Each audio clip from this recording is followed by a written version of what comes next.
Hello friends, आज मैं आपके लिए एक ऐसी कहानी लेकर आई हूँ जिसे अगर आपने ध्यान से सुना तो आपकी कमाई चाहे जो भी हो, आपको खुश रहने का मंत्र तो डेफिनेटली मिल ही जाएगा। तो चलिए फिर शुरू करते हैं। बहुत समय पहले की बात है। एक बहुत बड़ा राजा था। उसके पास सब कुछ था। उसकी समृद्धि की चर्चाएं दूर दूर तक होती थी। उसके महल में किसी चीज की कहीं कोई कमी नहीं थी। फिर भी उसका मन हमेशा अशांत रहता था। उसने कई ज्योतिषों और पंडितों से इसका कारण जानना चाहा। बहुत से विद्वानों से मिला। किसी ने उसे कोई अंगूठी पहनाई तो किसी ने हवन और पूजा पाठ करवाया, परंतु किसी भी चीज से राजा का दुख दूर नहीं हुआ। उसे शांति नहीं मिली। एक दिन अपना भेष बदलकर राजा अपने राज्य की सैर पर निकला। घूमते घूमते वो एक खेत के पास से गुजरा। तभी उसकी नजर एक किसान पर पड़ी। किसान फटे पुराने कपड़ों में अपने खेत को हल से जोत रहा था और थोड़ी देर बाद वो पेड़ की छांव में बैठकर खाना खाने लगा। किसान के कपड़े देखकर राजा ने सोचा कि इसकी थोड़ी मदद कर देनी चाहिए ताकि उसके जीवन में कुछ खुशियां आ जाएं। और इसके बाद राजा किसान के पास गया और बोला, मैं एक राहगीर हूँ और मुझे तुम्हारे खेत में से ये 4 स्वर्ण मुद्राएं गिरी हुई मिली हैं। अब जैसा कि ये खेत तुम्हारा है, ये मुद्राएं भी तुम ही रख लो। किसान बोलता है, नाना सेठ जी, ये पैसा, ये मुद्राएं मेरी नहीं है। मेरे पास तो ऐसा कुछ भी नहीं है।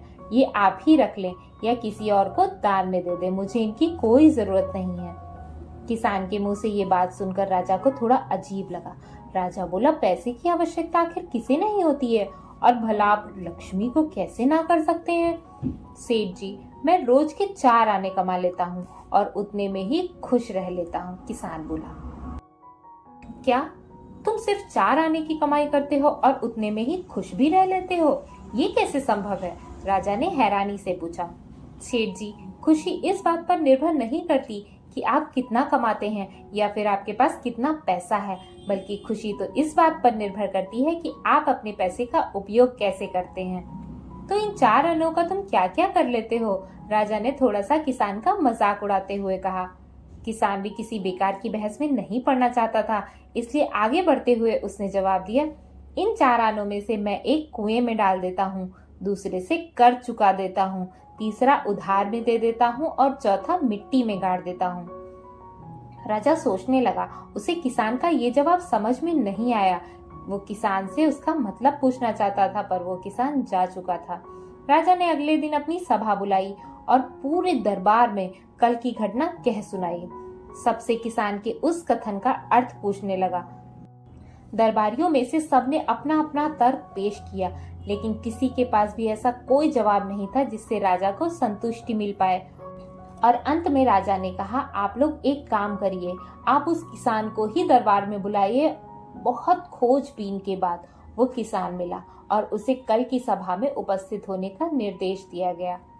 राजा ने किसान को उस दिन भेष बदलकर भ्रमण करने के बारे में बताया और सम्मान पूर्वक दरबार में बिठाया।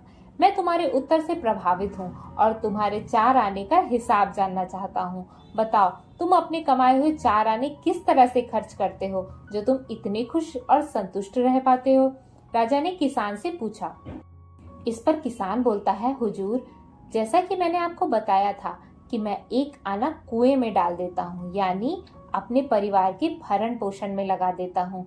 दूसरे से मैं अपना कर्ज चुका देता हूँ, यानी कि इससे मैं अपने बूढ़े माँ बाप की सेवा करता हूँ। तीसरा मैं उधार में दे देता हूँ, यानी अपने बच्चों की शिक्षा दीक्षा में लगा देता हूँ। और चौथा मिट्टी में गाड़ देता हूँ, यानी मैं 1 पैसे की बचत कर लेता हूँ ताकि समय आने पर मुझे किसी से मांगना ना पड़े। मैं इसे धार्मिक, सामाजिक या अन्य जरूरी कामों में लगा सकूं। राजा को अब किसान की बात समझ आ चुकी थी।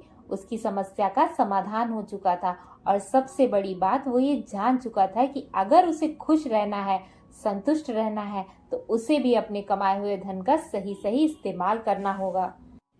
Thanks for watching. Stay blessed.